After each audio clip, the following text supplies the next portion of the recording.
Once again, I welcome all of you to Washington and welcome you to our home.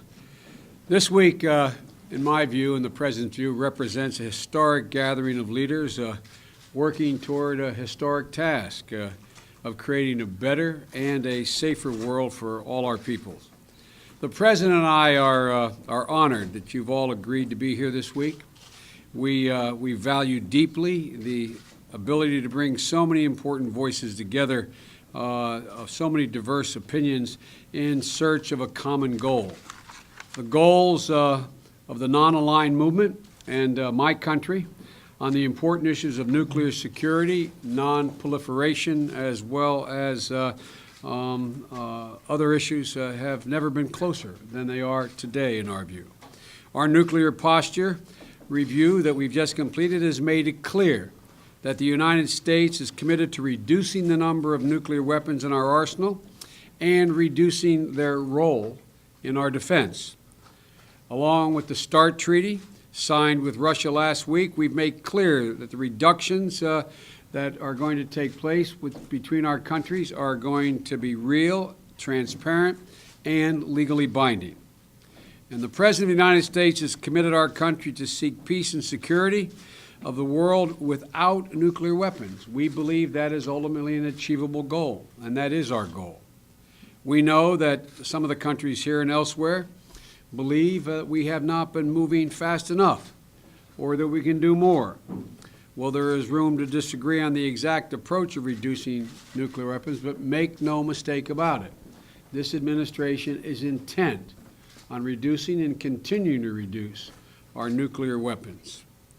The one thing we can all agree on, I hope, is that adding more nuclear weapons or more nuclear weapon states is the exact wrong approach at this moment in the world's history, one that endangers the entire community of nations where we allow it to happen.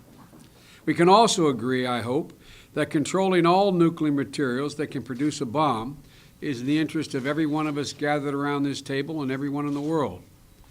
As world leaders, we all know that there are extremist groups and non-state actors seeking that capability right now, seeking to gain access to nuclear materials to make a nuclear bomb.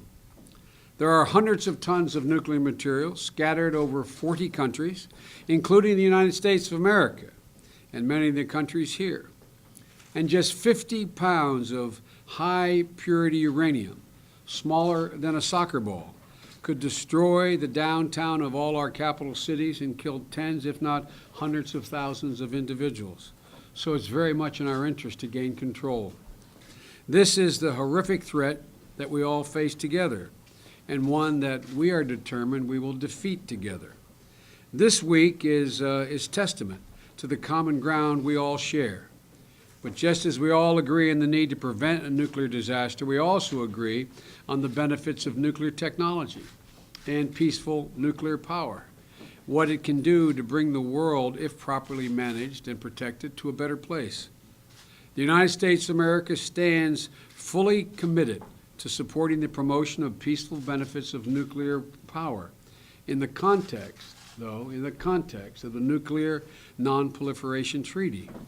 But again, here we can all agree that those who have developed nuclear technology should do so, or who are going to develop a peaceful nuclear technology, must do so wisely, with the proper attention to security, good governance, and as safely as it can possibly be done. As countries seeking to develop your nuclear sectors, we stand ready to support you, to share our experience with you. And we recognize that it is not a problem for governments alone to control this fissile material. It requires good regulations and public-private partnerships to get it right. More than half the world's dangerous nuclear materials are owned not by governments, but by industry. And we will work with them, as we will work with you, to address our common concerns.